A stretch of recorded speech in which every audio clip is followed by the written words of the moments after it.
Okay, well, first of all, thank you for having me at this beautiful facility. Congratulations on your beautiful facility. As we just said, we're going to talk about Zone to Win, organizing to compete in an age of disruption. And the challenge of disruption is that at a key point, it creates something that we call a crisis of prioritization. And the prioritization is torn because you need to invest in your core businesses to continue to grow them, to continue to make them profitable. But you also need to invest deeply in catching the next wave of technology. And that's a very expensive process. It requires a lot of investment. And there's not enough resources to do both. So it's a real crisis. I mean, it's not like an unfortunate moment. It's not like a difficult challenge. It's a very, very serious crisis. And so zone management was designed to say, how can companies of the caliber of Hitachi confront this crisis and deal with it in an effective, open, and principled way? And the idea behind that is that you employ this concept called zone management, and we're going to discuss zone management this morning. And what the key to zone management is that each zone has its own best practices. And if you're in that zone, it's important that you employ those practices very effectively, but the practices in each zone are different. And the metrics for success in each zone are different. And so it's very important, if you take nothing away from today, but this, it is honor your zone and honor the other zones. And do not try to imply your metrics on them, and do not let them apply their metrics to you, okay?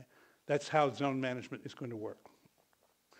So this crisis of prioritization, let me just take a moment to describe how it works and why it's so serious. We're in the middle of a very exciting time. At the turn of our century, we shifted from an incredibly successful model called the industrial model, industrialization, to a new model called the digital services model. And we're in the middle of that transition. It's very exciting. It's wonderful for the planet. It's just very, very hard on corporations.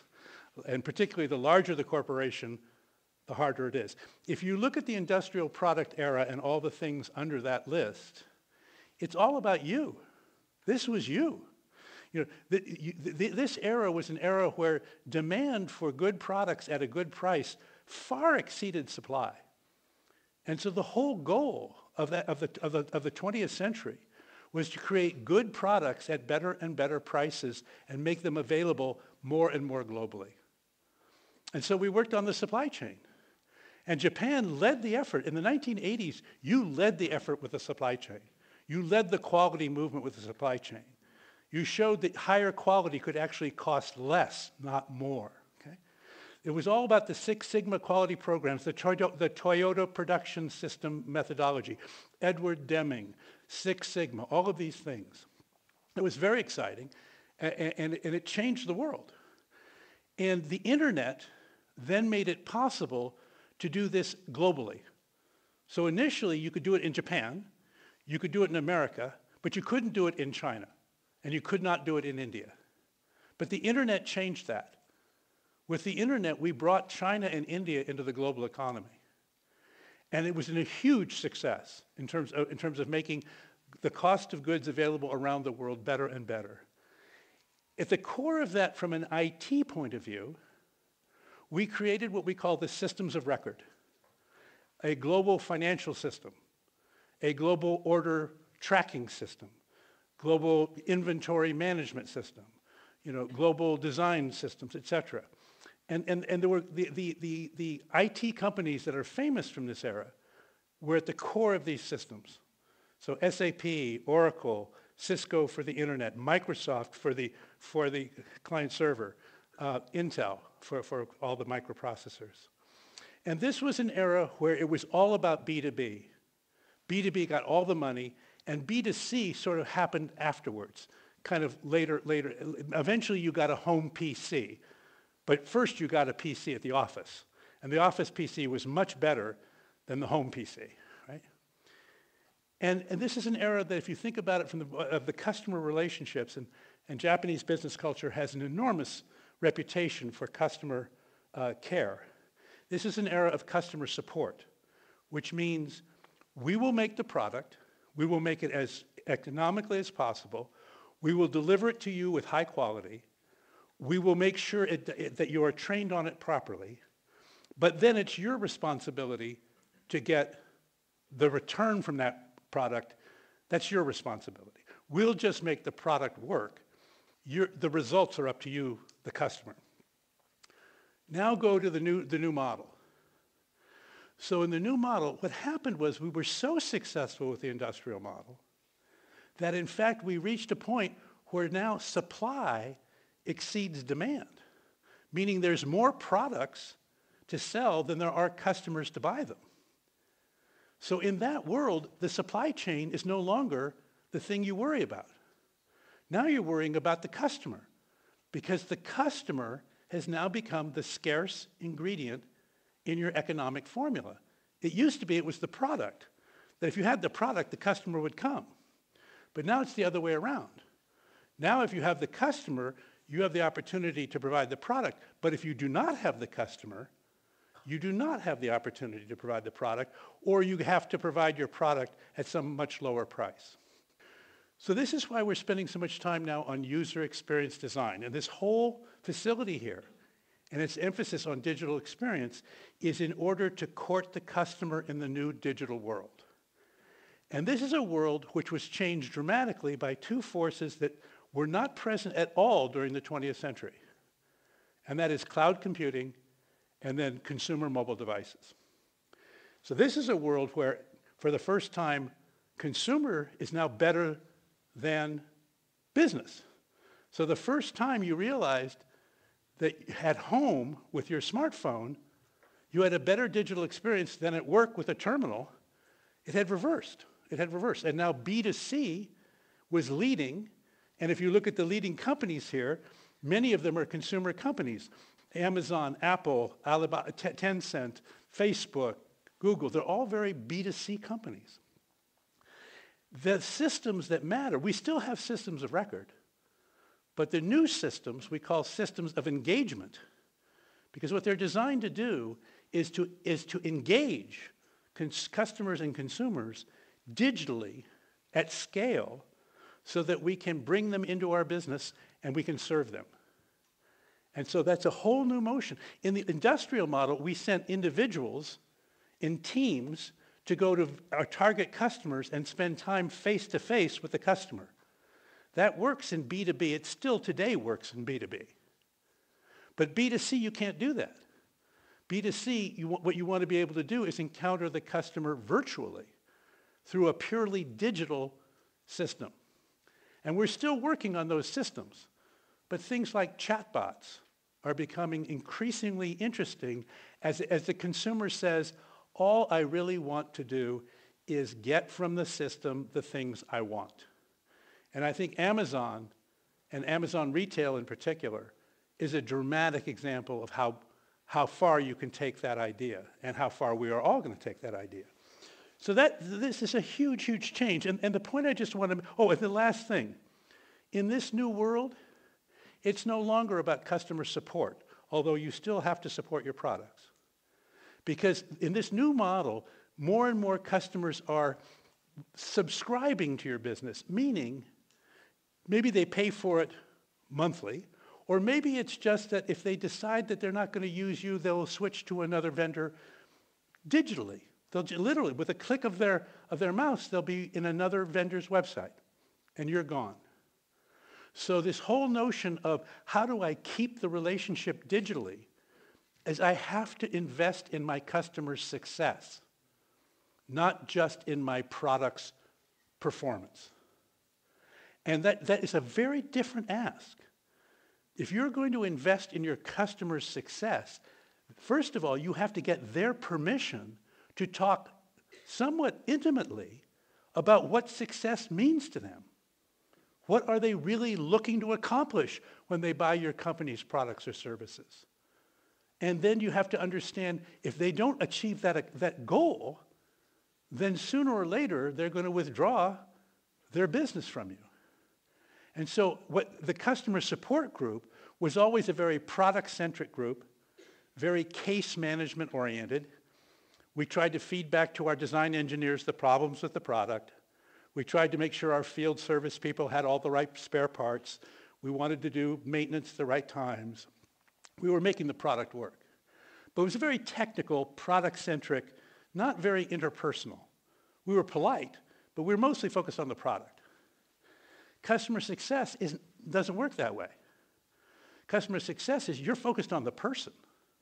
The most important variable is what does my customer see success as, and do I understand that? And can I map that desire to what my company's products and services provide? And the map is never perfect. What the customer really wants, you don't have 100% of whatever it is they really want. So you're continually, with the customer success model, trying to get as close as possible to the outcomes that your customer wants. It's a different personality. It's a different discipline. You need different recording systems. It's all about what we call CRM, customer relationship management, instead of MRP, manufacturing resource planning. So that's the difference. So it's a big change, and it requires an enormous amount of investment to make the change. Because we're really going to move software, hardware, systems, locations, partners, everything's going to move. So when you think about investment in a large corporation, every year the corporations like Hitachi and all of your peers, they do an annual planning exercise in which they decide where are we going to put how are we going to allocate our resources to our various efforts. And when you do that, the question that comes up, well, if I put money into this effort, when will I get a return? When will I get a profitable return from my investment? And the three horizons are simply three different time periods. And what we learn from this is that if you say, I'm going to invest in this new process or product, and I will get a return in the same year, that is great. People go, wonderful, let me give you money. I would like to give you money. This is good. What we thought for a long time is because large companies were struggling with catching the next wave, with getting onto the new thing, we thought, well, maybe their problem is they can't do Horizon 3. They're not innovative enough. They're not doing enough investment in the future. It turns out that was not true.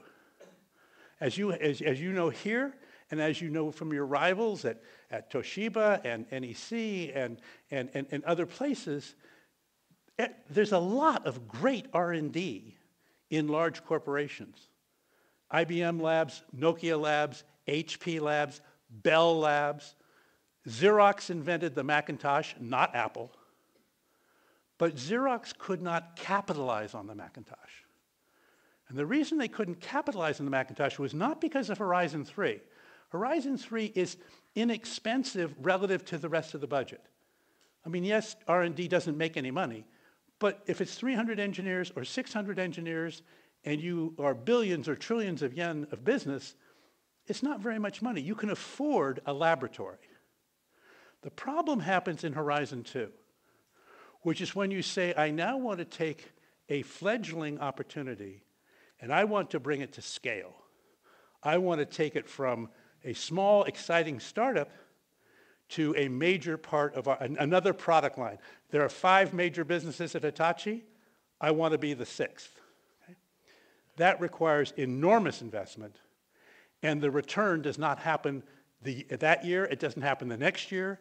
It is going to take years for that thing to return. And there is not enough money to do everything. So if you look at this situation, we call this the Horizon 2 challenge. And it's not just Hitachi. This is Cisco. This is Microsoft. This is any large corporation has this problem. To catch an S-curve, to catch one of these exciting new waves of innovation, you have to go through what the finance people call a J-curve.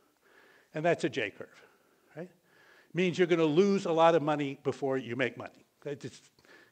Everybody who has a spreadsheet has seen this diagram before. So the question is, who supports us deciding to go through a J-curve. And it turns out it's a very interesting mix in the world. And this is where the challenges come from. If you are a startup and you go to a venture capitalist with this model, they are very excited to see this model. This is exactly the model that they invest in. Now what they do is they invest in 25 startups, and if 2 or 3 are successful, their fund is successful. So they can afford to have many, many failures and still make money with this model. But by the way, venture capital investment comes from limited partners who have money, who want to invest specifically in this challenge. So everybody in that system is already in favor of this idea. You, as a publicly held company, that is not the same situation at all. Public investors, in general, want to see you make money every single year. And they'd like to see slow and steady, reliable, predictable growth. That's what they love. This curve is complete violation of that expectation. You will not have steady, repeatable, reliable growth in a J-curve. So the public investors are against it, which means if you're a publicly held company, you have a challenge. It doesn't mean you have to give up, but you have to understand that your investors are going to be disturbed. Now you go to your customers. What do your customers want? Well, the customers who like to catch the next wave are excited. This is wonderful. You're investing in the next new thing. We too want to invest in the next new thing. We want to get ahead of our industry just the way you're getting ahead of your industry. This is very exciting. But your traditional customers, what we call the pragmatists, are saying, well, wait a minute. We haven't finished with the old stuff yet. There's a lot of improvements you could still make to your traditional business. I'm not sure this is a good idea. We're not ready to do it yet here.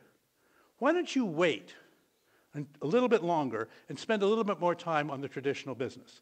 So they are not in favor of you doing this. If you go to your partners, the partners who are just getting started, who are not yet the world-class, they're not Accenture, they're not Hitachi, they're not PwC, they're not KPMG, they're not McKinsey. They're a second tier of capability. They say, look, this could be our big chance. We could ride this new wave and we could become prominent. So they're all in favor.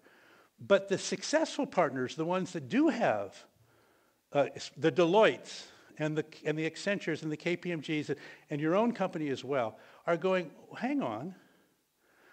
We have a lot of work to do with our existing businesses. We don't need to take on this challenge now. We have a lot of profitable business to do right now. And then finally, if you talk to your own employees, future employees are incredibly excited. Yes, I want to work for a company that is in the new world. I want to work for a digital company. This is very exciting to me. Your current employees have a question mark. And it is a real question. They do want to work for a company that has a future, but they worry about what will happen to my job? What will happen to my department? What will happen to my promotion? What happens to my career? And it's not that they're unwilling to do this, but they're worried. And so they need to be enlisted if this is going to be successful. So that this is where the challenge, the crisis of prioritization comes from these conflicts of interest that are built into our world. They're not avoidable. They're here. This is reality. And this is why startups can outperform big companies like Hitachi or IBM or Cisco or Microsoft or anybody, because they are not conflicted. If you give another investment dollar to a startup, they know exactly what they're going to do with it, and everybody agrees. If you have an additional executive dollar here at Hitachi, there are many, many groups that would want that dollar for many different purposes. So it makes it much harder to act quickly and to get alignment in a large corporation. So that's where the challenge, the crisis of prioritization comes from. And it's a serious crisis. So these are companies that I have known in my career. As you can tell from the top line, I'm pretty old. Some of those companies you may not even have heard of. But if you sort of read from the bottom up, eventually you'd get a line where you'd go, I don't know who these companies are. That's probably when you got involved in the tech industry. But this goes all the way to the top. These were all companies who in their first wave were market leaders. And they never caught the next wave. These companies do not exist. These were our best companies, but when they faced the crisis of prioritization around the Horizon 2 challenge, they lost their way. By the way, it took a long time. You don't like go away in a day or a year. Some of these companies still exist, but as a shadow of their former self. Okay? So this is what we don't want to happen. These companies were too valuable for this to have happened. This is a tragedy. This is something that we need to prevent. We do not want to say this is normal. We want to say this was normal, but the purpose of zone management is to say this is not the new normal. In the new normal, we are not going to become the next company on this list. So, okay, there's this digital disruption. We know we're going from an industrial model to a digital model. But you know, this takes a long time. It takes at least a decade, maybe a decade and a half. And not every industry is at the same point of disruption as every other industry. So what I've tried to do with this diagram is give you a sense of where I see various industries in terms of their current level of disruption from digital. So at the top, I would say that photography is done. Photography is now 100% digital. And remember, with Kodak film and Fujifilm, it was not that long ago, it was an incredibly profitable industrial business, but not anymore. Okay? Advertising, by the way, I'm going to spend this afternoon with the team at Dentsu. Advertising, very close. But remember, again, at the beginning of this century, digital advertising was a very small part of the budget. Most of the budget was still on conventional advertising. But every year, that has been chewed away and chewed away and chewed away. And now, if you're an advertising agency, and Dentsu is as good as it gets, you're in trouble. Because the way you used to make money was on commissions from media buys. And in a digital world, you still buy media, but it's done in a much more efficient way, and there's very much less commissions. And that business model is no longer able to fund the kind of company that Dentsu or any other WPP or any other worldwide agency wants to be. So they are very challenged to respond soon. As you go down the list, software, enterprise software, software as a service, I think Salesforce is the key disruptor there. But there's still on-premise software. SAP still has a lot of on-premise software, so does Oracle, et cetera. Retail, Amazon is clearly the dominant disruptor, but there's still a lot of retail stores that are going on. Data centers, Amazon Web Services, Microsoft Azure, changing cloud computing. But again, there's still a lot of public-private clouds, hybrid data centers. We're kind of in the middle of that world. Transportation, particularly consumer, Uber, Lyft, huge changes, but still, and by the way, they're beginning now to be regulated, so I think that's going to slow down. Hospitality, Airbnb, again, revolutionary, but I'm still staying at the Grand Hyatt Hotel in Tokyo. I'm not staying at an Airbnb, okay? So it's still, it's early days. Automotive, Tesla, and then the self-driving cars, very exciting. Electronic vehicles, very exciting, but not there quite yet. And then maybe something like mining, which as far as I can tell, if you have a gold mine, you have a gold mine. I mean, you don't need to have any digital, the customer will come to you. Supply does not exceed demand in gold, okay? So the question of this, and the reason I put this up, is what I want you to think about for Hitachi, is where are we? Not where are we first as a company, where is our industry? Now, you're in 5 industries, and it may be that each of your industries is in a slightly different place. But if you look at this model, you should think, for the industry that I serve, the part of Hitachi I'm going to be in service to, where do I think they are? 1, 2, 3, 4, 5, 6, 7, 8, 9, 10. How disrupted in the world of our industry has digital today? And because I'm thinking about how am I going to invest for the next 2 years.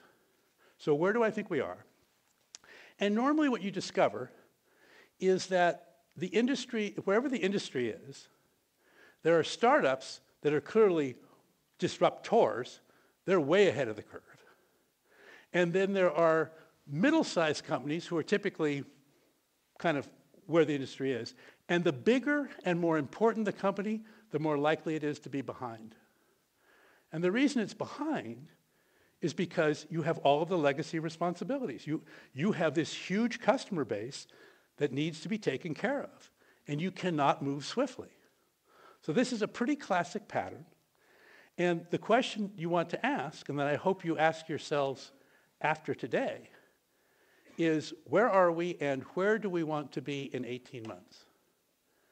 And 18 months is not an accidental number. What I've learned in business is nothing can change in 1 year.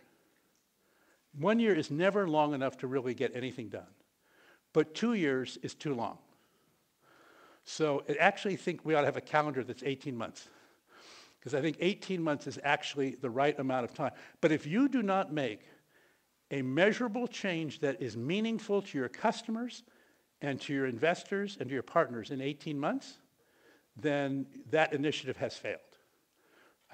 So that's 6 quarters. And I think when you think about transformational initiatives of any kind, you should divide them up into 6-quarter races.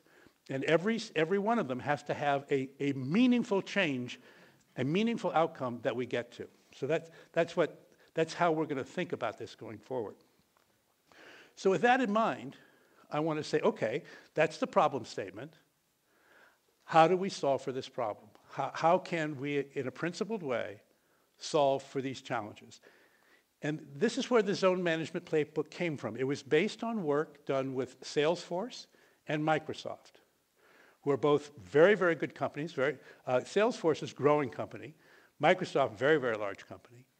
And in both cases, we believe we came up with an approach which works, but which requires discipline. And so I'm going to describe to you the discipline that it requires. This is the diagram that we just saw a minute ago. The diagram you saw was much nicer than this one. This is too many words, but I'm going to take some time with it. But as you can see, the zones on the right-hand side are your core business. And it's divided up into the zones above the line, which is where you deliver material revenue, meaning 10% or more of your total revenue is coming from this business. That's how they get to be big enough to be above the line. If you're below the line, you're either a cost center, where you don't make money at all, your finance, your HR, your IT, whatever, or you're a new business and you have revenue, but it's not very big revenue. Okay? So that would be the fourth one. Now, so the performance zone and the productivity zone are your traditional businesses. I'm not going to talk too much about these 2 zones today because I want to spend time on the other 2 zones where I think the most learning that would be valuable to you now is. But the performance zone is the zone where you make the number. This is the zone that you report out to the financial community as to your results. It's also the zone that interacts with your customers the most. So your mission in the world to be socially, all the social values that you want to create, all the environmental returns you want to create, it all has to come through the performance zone if it's going to have an impact on the world at scale. The performance zone is, in that sense, the most important zone of the 4 zones. It is the zone that you exist to fulfill. It is your place to be an actor in the world, both financially and for good, both for profit and for good. In that sense, every other zone is in service to the performance zone. The performance zone is who you are. The productivity zone in particular is directly in service to the performance zone. The whole purpose of the productivity zone, not the whole, the primary purpose of the productivity zone is to make the performance zone more effective, more efficient, and compliant with regulations. That's the job. This is important. The productivity zone does not exist for its own sake.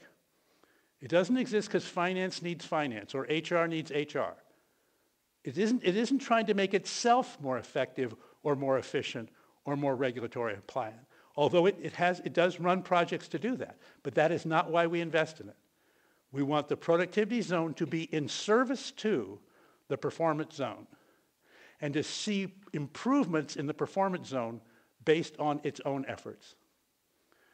And that is the key to success with the productivity zone, to put it in service to the performance zone and to make sure that our investments change the performance zone's success by making it more effective or more efficient or more regulatory compliant. It is interesting to say that I've seen two situations where companies get lost. In one situation, the performance zone does not honor the productivity zone. It says, making the number is the only thing that's important, and I will do whatever it takes no matter what. Uber is a good example of that right now. Uber's in trouble. Why is Uber in trouble? Because it paid no attention to the productivity zone. It just said performance is the only thing that matters, and we will do whatever we want. And the world finally said, well, no. London has said, I'm sorry, Uber, you may not operate in London. And it's not just London. So that the performance zones are these cultures that are bullies. Basically, the financial crisis in 2008 was the performance zone of financial systems completely overriding the productivity zone's cautionary advice. And eventually it blew up. So that's really bad. The opposite is also bad.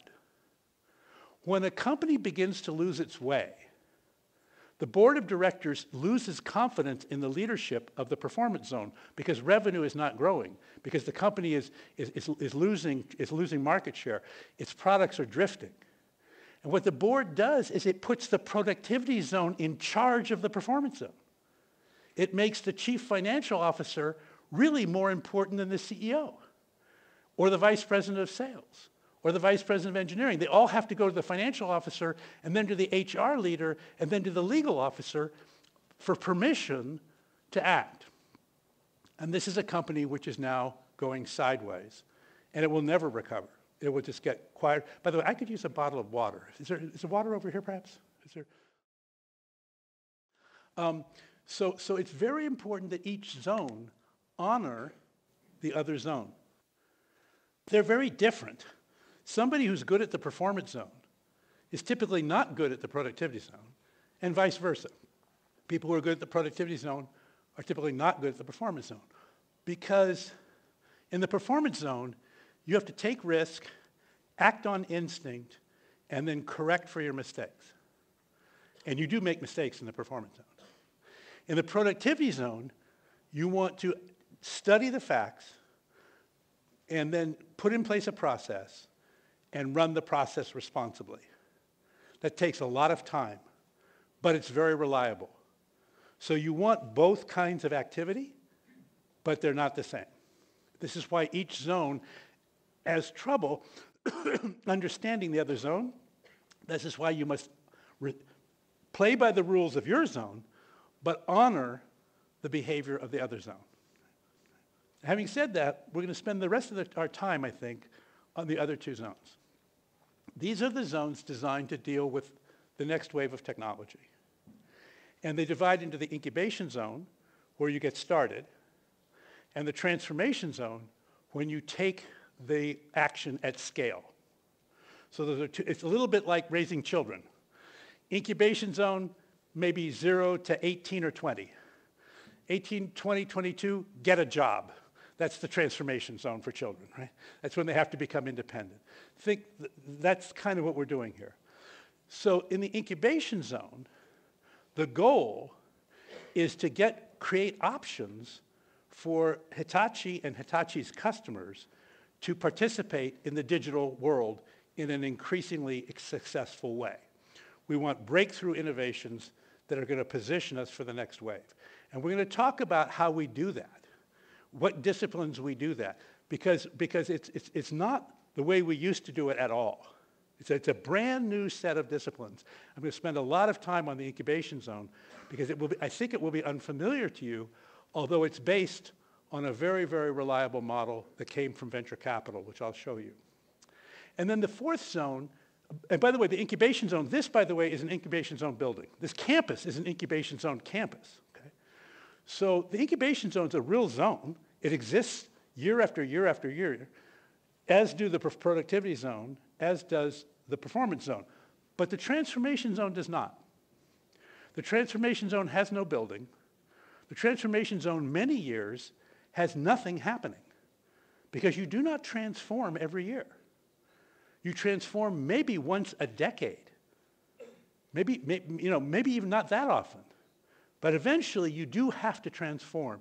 And when you do transform, you create a transformation zone, almost the way in a war, you would create a war room. You'd create a place where you're going to go and make things happen in a very dramatic, quick way.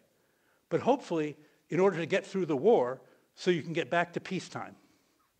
So peacetime is a performance zone, a productivity zone, and an incubation zone.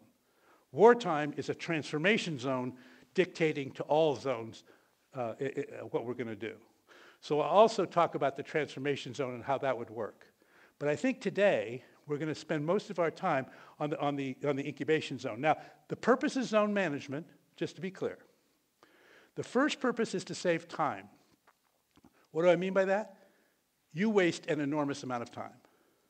In fact, particularly, if you think about Japanese culture, Hitachi's management culture, but many of the collaboration cultures I work with, collaboration cultures waste time. You waste time socializing decisions way too long. You're not clear about who has decision rights. So you continually are kind of waiting for a decision to emerge. There is no time in a disruptive world to wait for decisions to emerge. So it's really important to be able to create what we call single points of accountability, which are team members. You still have a collaborative team. You want to collaborate, but you assign one member of the team the captain role. They are the leader of this initiative. They are the single point of accountability, and everyone on the team acknowledges they are the leader for this effort, which means they have the decision rights. They get to call when the meetings are going to be. They have to listen to everybody, but they're the ones that are taking responsibility for all of us to get this in time to a solution, because time is the enemy, and you're wasting time all the time. And you should worry about that. Your projects today are wasting enormous time, and there is not enough time to waste. So that's the first idea. The second idea is it saves energy. It's tiring. It's tiring to negotiate all this stuff. It's tiring to go home and realize you didn't make a decision this week because we had one more meeting to go to. It's tiring when the purpose of one meeting is to have another meeting. Life's too short, right? We need to do more faster. Okay? And finally, it saves money. Because you're spending money right now and you're not getting a return. Until you act, you haven't learned anything. Until you learn, you're not going to make any money. So it's incredibly important to get to the learning moment as fast as possible. And that's what the incubation zone's about. So if you look at this thing, it says, which zone should you spend time on? And this is why I'm spending time on the incubation zone. I think your world is more on the left-hand side in the 1, 2, 3, 4, 5 than it is on the 6, 7, 8, 9, 10, meaning that tipping point is photography is already over here. They don't need incubation in photography. They're long past that, okay? They probably aren't yet ready to start in mining, although mining equipment, which you make, they are. But I would say the industrial smart manufacturing feels like a 3 to me, sort of, kind of. Healthcare feels like you're in the 3 to 4 world a lot. So I think what we want to do is spend time on the incubation zone, 1, 2, 3, and the transformation zone, 4, 5. So that's what we're going to do. So the incubation zone, this is the one I want to spend the most time on. Why would you change? Why would you create an incubation zone? the number one reason is, because you could say, look, why don't we just do R&D in the performance zone? We have R&D teams in the performance zone. They like technology. They want to do the latest thing. Why wouldn't we do this in the performance zone? And the answer is because disruptive technology is not predictable. It's not predictable in what it delivers. And so when you're incubating a new technology, we talk about a concept called product market fit. You know they have this amazing new capability. You're not quite sure what it's for. So you want to show it to customers. You want to see what the customers do. This is when you're doing customer co-creation, or you're doing design, when the customer participates in the design process. You're trying to find each other. What business outcome, what capability, how do we put it together? It's not predictable. So you can't do that in the performance zone, because in the performance zone, you're supposed to deliver a predictable financial result. It's too soon for the performance zone to give any attention to this. And it's not that they don't want to, it's exciting. But by paying attention to this, they're not making the number. But the performance zone's job is to make the number. So that's why you need a different zone for this. Now, what's the key to this zone is success in this zone is not measured at all the way the performance zone measures success. This is a mistake most companies make. They think, well, if it's going to be a successful business in the incubation zone, it's going to look like the financial performance of something in the performance zone. No, it is not. And that is completely the wrong way to think. Now, let me be clear. It is absolutely critical that businesses in the incubation zone perform. They must compete for business against competitors, for customers, and they must win. But when they do win, and when they win revenue. So revenue is revenue. Performance zone says, yeah, revenue, that's what we measure. Yes, but the difference is, in the performance zone, revenue is valuable for revenue. In the incubation zone, revenue is valuable as a signal that you are gaining power. In the incubation zone, you do not care about revenue because the amount of revenue is too small. What you care about is revenue as a signal that you're becoming powerful. And what you're really measuring in the incubation zone is how fast are you becoming more powerful. And that power has to be demonstrated in competition with other companies in the world. So the real metric of an incubation zone business is, were you able to win a competition against an established market leader and take their customer away because your disruptive innovation was so much better than what the traditional customer could provide? They took a chance on you rather than taking the safe buy from them. That shows you're powerful. That shows that the disruptive innovation has power, that it is worth investing more in. So performance metrics are not appropriate for incubations, but power metrics are. And power metrics are not ever established internally. I don't care about what stage gate the R&D project is at. I don't care about how cool the demo is. I care about, could you move a customer to make a different buying decision with this technology? And until that's happened, in my view, nothing of significance has happened. Now, the other thing about the incubation zone, the reason it needs a separate zone, is the productivity zone requirements are overkill for a small company. The way you do hiring, the way you manage salaries, the way you do reporting, the way you do budgeting, no startup would ever do any of those things. And if you make an incubation zone leader do all those things, they're not spending time on the incubation zone. So the incubation zone has to have a completely free, different governance model. Now, it needs a governance model. You cannot just leave it alone. It needs a strict governance model. But it's not the same governance model as the one you use for your traditional businesses. It's much, much faster cycle time. Well, I'm going to describe it to you in the next slide. So I'll just wait on that. Integrated teams are a must whenever pivoting is part of the game plan. Pivoting means when you're doing a strategy and you're saying, well, I'm going to go this way. Nope, I'm going to go this way. Oh, no, I'm going to go this way. Okay?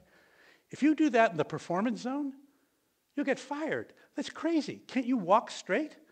But in the incubation zone, it's what you do all the time because you're trying to find product market fit. And you're a little bit doing this, right? So you're always pivoting. So that means you cannot ask salespeople or support people or engineering people from the other zones to be part of your team. They can't support your team because you're changing too often. You need your own team. So the reason a startup is effective, startups typically don't have more than 10 or 20 people, but they have their own salespeople, their own engineering, their own professional services. They can operate like a small company and they can act in an integrated way quickly. You can do that in the incubation zone. You can't do that if you're trying to work in the performance zone or the productivity zone. So that's another reason why you need an incubation zone. And finally, this issue, at the end of the day, disruption is all about time. And it's very interesting. Our management systems measure money. We're very clear about the return on investment from money, and we are completely blind to the investment in time. Time is more expensive than money. In a disruptive world, time matters more than money. But we have no effective way of managing time, and people get away with wasting time all the time. And that's a mistake. We can't do that. We have to hold ourselves accountable to time. So the good news about this model is optimized for time. This is called the venture capital operating model. Venture capitalists raise the funds, as you know, and they invest in startups. And the way they invest in startups is they give them a certain amount of money, which is designed to last a certain amount of time, and for that money, they want to see an outcome that shows that they have gained power in that time period with that money. And if they have, then the company's value will be increased, and they will raise a second round of money to invest in the next milestone, which is a time limited to get to the next level of power by doing something more different going forward. And that's how venture capital spends money. It's very time-oriented, okay? The milestone is a moment in time where you achieve a competitive result that demonstrates you have increased your power. That's what this model is about. Now, the way it's set up, if you look at the left, it starts with that green box. So the green box in a venture capital would be called raising a venture fund. In Hitachi, I would call it setting aside an incubation zone fund.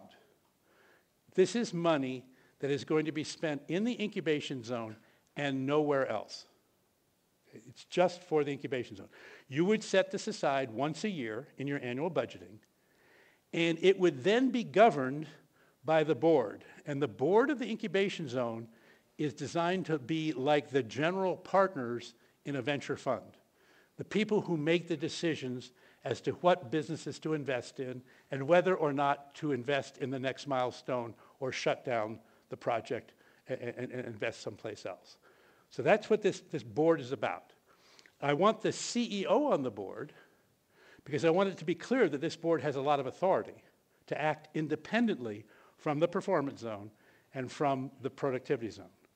Because its behavior, the behavior of, so that what it's going to fund, are these things that are called, these circles, IOU, which stands for Independent Operating Unit.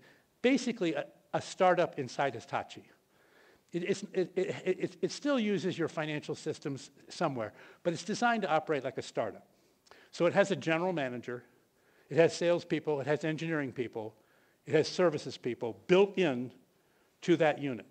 But it's a small group, okay? It was funding maybe 15 or 20 people. But it's not a lab. An R&D lab is actually an organization in the productivity zone. The R&D lab, pure R&D, is a productivity zone function. It's designed to make you more effective by giving you new technologies to work with. But it's not responsible for revenue. Only when you bring that technology into the incubation zone does it become a business opportunity. And that's important because in an R&D lab, the leader you want is the best scientist you have. But in the incubation zone, the leader you want is an entrepreneurial general manager. It's a completely different type of leader. This is a person who is your chief salesperson. They're going to go get the deal. They're going to go find product market fit. They're going to go out into the world every day. They're not going to come here. The R&D leader will come here to work. The incubation zone leader will never come. Well, he'll come here once in a while, but he mostly should be out in front of the customer. So it's a very different leader. The second thing with this model is the way an independent operating unit gets funded is it makes a business proposal, a pitch, like if you're a startup, you pitch a venture capital fund for funding. You say, I have a great opportunity, I think you should fund me. So you invite, in the incubation zone, I would say anybody in Hitachi should be allowed to make a presentation to this fund board of a business opportunity. And then the board decides if they're going to fund it. But if they do decide to fund it, one of the rules, and this comes from venture capital, is one board member has to say, this is my deal. I will personally take responsibility for this. I am the single point of accountability on this board for the success of this deal. Now again, it's a collaborative board, but no investment is, well, it wasn't my deal.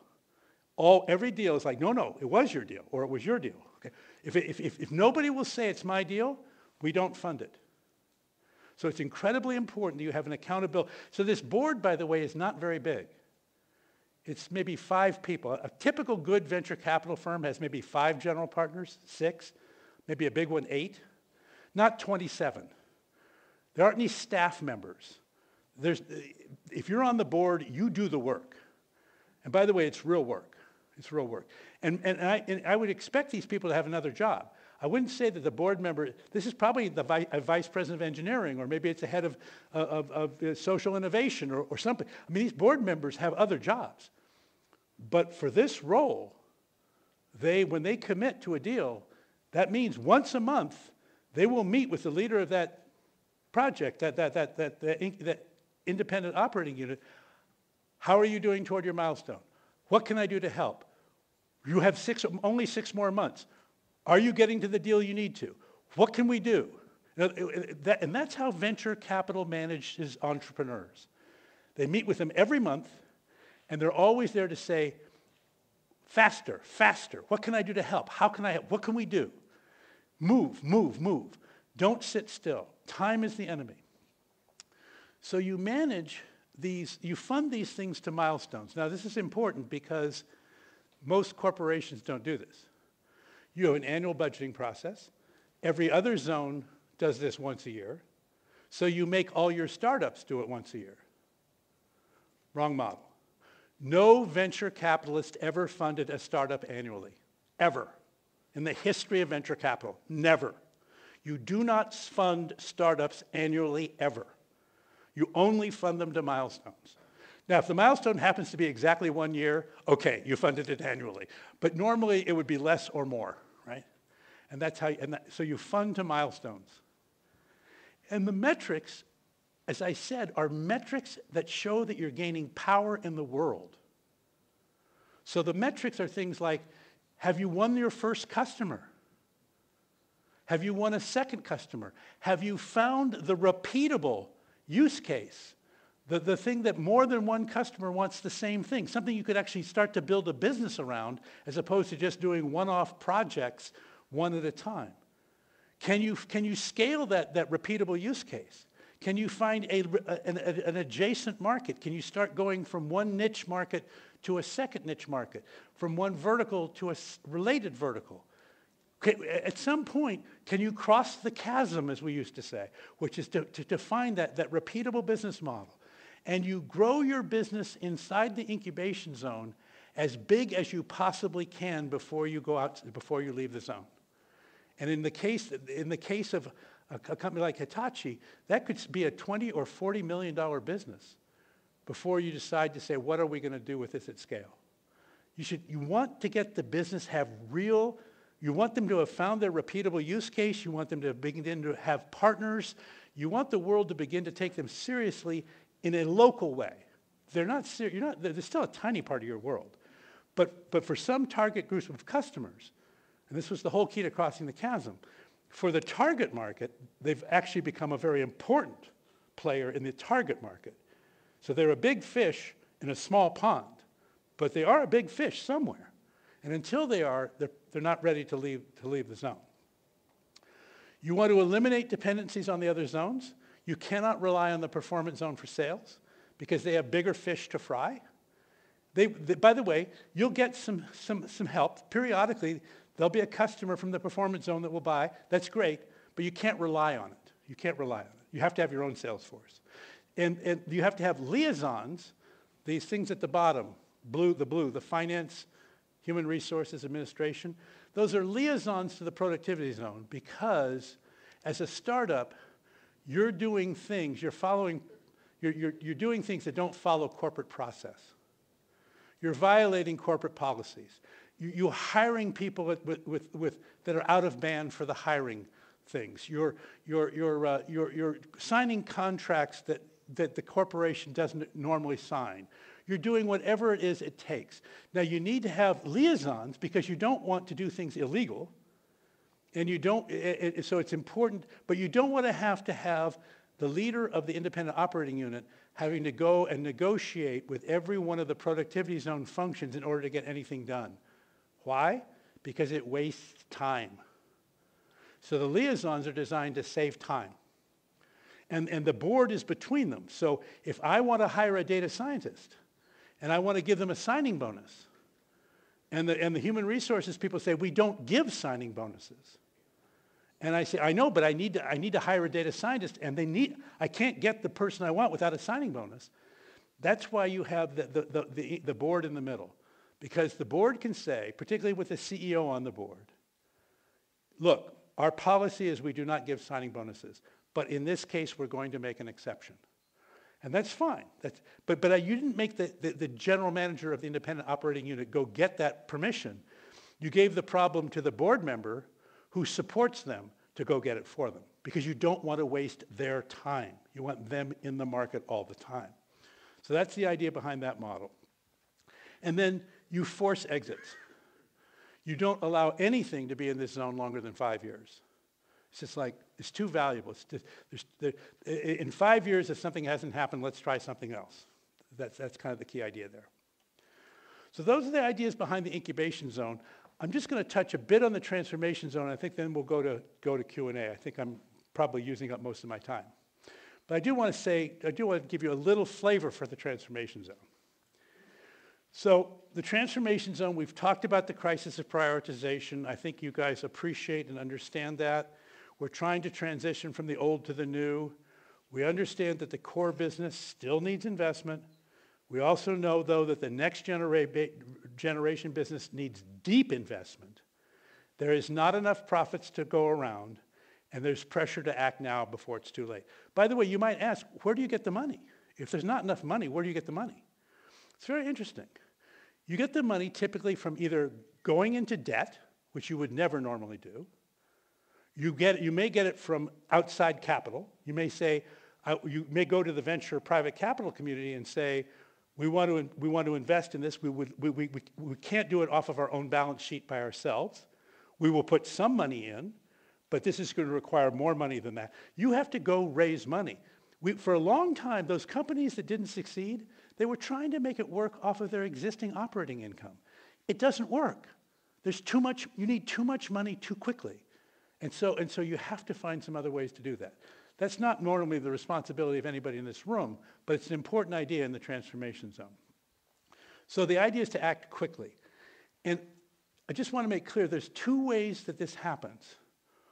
Either you're being what we call the disruptor, and you're trying to leap ahead, or you're the disruptee, and you're trying to catch up. They both require transformational responses, but they're different. So this is the disruptor, the zone offense. This is if you said, we've discovered something here at our research center, and we've grown it in our incubation zone. We think this could change the world. We want to go ahead. This was what Amazon did with Amazon Web Services. It voluntarily went ahead and spent an enormous amount of money to go into a business that nobody expected it ever to have been in. When you do that, this is what you're doing. You're targeting a promising business from the incubation zone, A guy named Andy Jassy had made the Amazon Web Services an internal utility. It was amazing. They were now going to take it out to the rest of the world. And you want to drive it to material scale. And we said 10%. And the reason we say 10% of your total revenue, and I now mean total Hitachi revenue. If this business, like Amazon Web Services, is way more than 10% of Amazon's total revenue. But when it crossed the 10% line, investors went, oh my goodness, this company is worth a lot more money than we ever thought. The same time that when the music business at Apple, remember it was the iPod and then iTunes, and there was a Macintosh company, and then all of a sudden the music business got to a size where they went, oh my goodness, Apple's not just a PC company, it's a PC and a music company. And then a little bit later, they said, this phone, oh my goodness, Apple's not just a PC company and a music company, it's a mobile communications company. And it's a software. And so each case, the value of Apple went way, way, way up. That's why you do. That's why you would take this risk. Because if you could get the new business to that kind of scale, you would change the value of this corporation dramatically. Okay? Now to do that, you have to be dramatically different. You focus on differentiation, meaning you have to be so good that the world says, I know I've never done this before, but I'm going to do it this way now.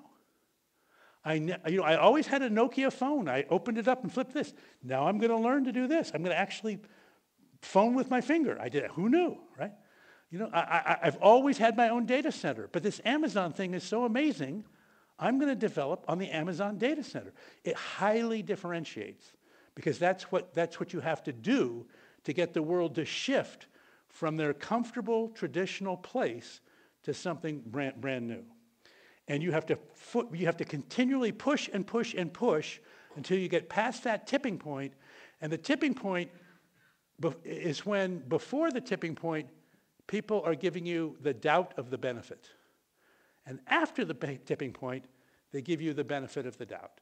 They basically give you the advantage afterwards. But until you get to what we call escape velocity, you have to just keep pushing and pushing and pushing, because if you stop, you'll go backwards and nothing. You'll have made all this sacrifice and you will have gained nothing.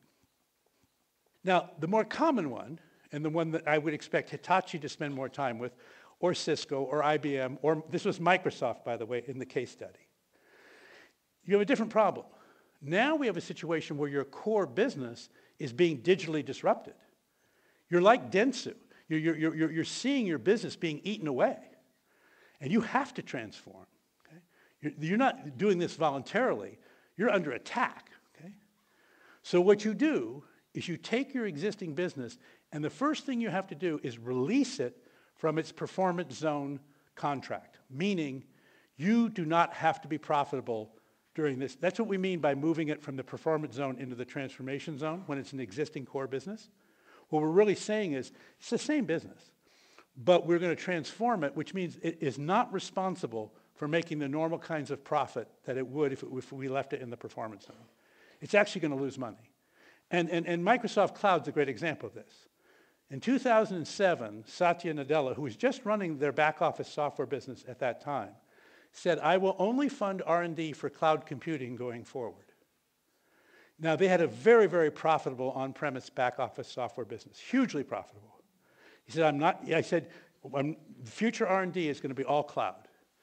Now, you have to understand, the on-premise business had like 90% net margins. I mean, it was incredibly profitable.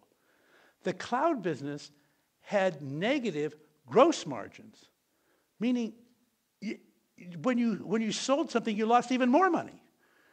And in the middle of that journey to escape velocity, they actually double compensated the sales force. They got twice the bonus if they sold the negative gross margin instead of the highly profitable net margin. So you can imagine what was going on there. But they had to get to the other side quickly. And that was the fastest way to get there. They took all the technology they could from the incubation zone, and put it into this. Some of that technology had other dreams, other purposes. Nope, you're going to work on the cloud. And the goal was to focus not on differentiation, because Amazon had already differentiated. They just focused on neutralization. Neutralization means catch up to the differentiator. If you think about mobile phones, Apple was the differentiator. Google neutralized with Android. Android was not as good as Apple iOS, but it was good enough and it came out quickly. Nokia did not. Nokia, 4 years later, had nothing even close to an iPhone, and as a result, Nokia is out of the phone business completely, and they were the market leader worldwide. So getting to good enough, fast enough is the key idea for what we call zone defense when you're the disruptee, as opposed to zone offense. Now, just one last slide on this, and then we'll go to Q&A. If you're doing a transformation, this means you're going to go through the J-curve. Things are going to get ugly before they get pretty. The thing you must do during a transformation is make consistent progress without stopping, no matter what. You cannot delay, you cannot hesitate. Once you start a transformation, it's like starting a high dive off of a board. In the middle of the dive, don't change your mind, right? Once you dive, you have to go through the entire exercise. The companies that lost their way, all the ones that I showed that don't exist anymore, they all started transformations. Over and over again, got halfway through and quit because it was just too painful. That's how you destroy a company. The worst thing you can do to a company is start a transformation, get halfway through, spend the money, endure the pain, put everybody on notice, and then stop. It's the worst thing you can do. So, given that, here are the rules. Transformation, if you start one, trumps all other commitments. There is no commitment. Once we start a transformation, it's a little bit like we're going to bring you into an operating table and start surgery on you. Once we start surgery, there is nothing to do except complete the surgery. You don't stop in the middle of the surgery and say, you know, I think I should park the car now and I'll come back. It's like, no, finish the surgery. So failure is not an option. When you do transformation, it's not like, well, I hope it works. No, we will make it work no matter what. And by the way, if you commit to that, you will. You will. I mean, all you have to do is get the new business to 10% of total revenue. If every employee of Hitachi spent every day saying, how can I help do that? It is impossible for you not to succeed. You would have to succeed. The way people fail is they let people opt out. Well, these people are going to try to do it, but I'm going to focus on something else. Not allowed. Not during a transformation. Failure is not an option. Everyone must commit, and no one can opt out. So, for example, in most successful transformations, at least in American business, senior executives are fired. Not because they're bad. In fact, they're great. They were the people that got us here. But they just could not make the commitment to the new transformation. And if you let them stay in place, then everybody that worked for them also has permission not to commit to the transformation. And now you don't have enough strength to get through the period fast enough. So once you start a transformation, everybody has to be in. In particular, the leader of the performance zone is probably at some point going to miss their number. Because you can't do a transformation and have it not show. It will show. And you have to say, look, I don't want to miss the number. I'll do everything I can to try to make the number. But at the end of the day, if I do miss the number, at least I did not sacrifice the transformation. I did everything I could to say. And once the transformation is over, frankly, everything will be forgiven. But you have to get all the way through to the other side before everything's forgiven. Total alignment is required. That means the CEO is in command. Now, this is an important idea because, as I said, many Japanese corporations, I think including yourself, are collaboration cultures, not during a transformation. This is not a time for collaboration. This is a time for obedience. We have one leader, we have one direction. That is our number one. Now, you still do your jobs. You still collaborate on everything else.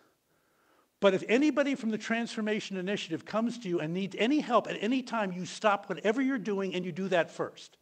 That's all that's required. By the way, they're probably not going to come today. You can just do your job. But if they do come, that's what you do first. And the CEO makes sure that happens. And in particular, the CEO makes it clear to other divisions, you are going to get less resources in the next 18 months than you need because we're going to fund the transformation. And I know that hurts. And I know that's going to hurt your business. And I wish we had, and by the way, I've tried to raise more capital, so maybe we could do both. But if I couldn't, you're going to have to make the sacrifice. But that's the CEO, and only the CEO can do that. A peer-to-peer, I can't ask a peer of mine to sacrifice for my business. Only the CEO can do this. But they secure the access to all the needed resources. And in America, we're very compensation-driven. I'm not so sure it's that as true here as it is there. But you'd like to say everybody's compensation is tied to success. The good news is, if this is successful, your stock price should get a lot better. And therefore, giving people stock is a great compensation because it's going to pay for the sacrifice. You must see an upturn in performance before the end of the second year. That's what I meant. That's why I said 18 months. The first year, everybody says, okay, let's see what happens. The second year, they are really watching you very closely. And if they do not see this thing getting better before the end of the second year, you're going to lose your enlistment. People are going to disengage, and you're not going to get there. So this is what I meant by time is so important, which means you don't want to leave the incubation zone too early. You want to make sure that, because the day you start the transformation, that's when the clock starts ticking, okay? So, and then finally, time is your enemy. So you must act now, even with insufficient data, which is very hard. But part of transformation, part of this whole disruptive innovation, you never have enough data. So what you realize is when you don't have enough data and time is the enemy, you have to act without enough data. That means you're going to make mistakes. And you're going to look foolish. And what you should do is act, either win, or make a mistake and learn, and apologize. By the way, Americans are very good at making mistakes, and we're so-so at apologizing. Okay? But that's what you have to do. Okay, so massive stress on resources. You must not do two at a time. This is. Hopefully, you would only do this like once a decade at the most. If you did that, by the way, I think you'd be world class. So the remainder of this talk is about the performance zone. I'm not going to discuss these slides, but this is the performance zone. Why would you change? Because digital worlds have a pace that's so fast, you can no longer maintain the old method. What's the key change we talk about in this chapter? It's actually something we call cell-level accountability. You actually want to be able to examine your business, like in cell 6. If something went wrong, I want to say, well, what happened in that cell? We don't normally examine our business in that level of granularity, but you need to in a digital world. And then the productivity zone, again, multiple missions to support because you have the core business plus a disruptive business plus maybe the transformational business. Again, there's a whole concept around systems and programs in the book. It's very interesting in terms of systems make us more efficient and programs make us more effective.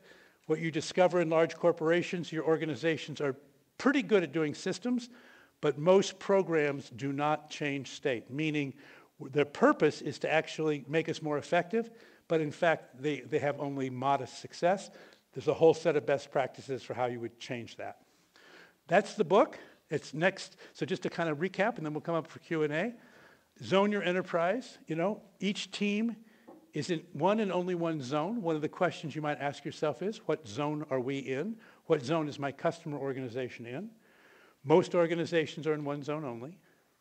You want to align your teams to their zones, follow the mission of your zone, and use the metrics that apply to your zone. Don't let performance zone metrics affect incubation zone outcomes. Don't let productivity zone processes govern incubation zone processes. Very important to manage in your own zone.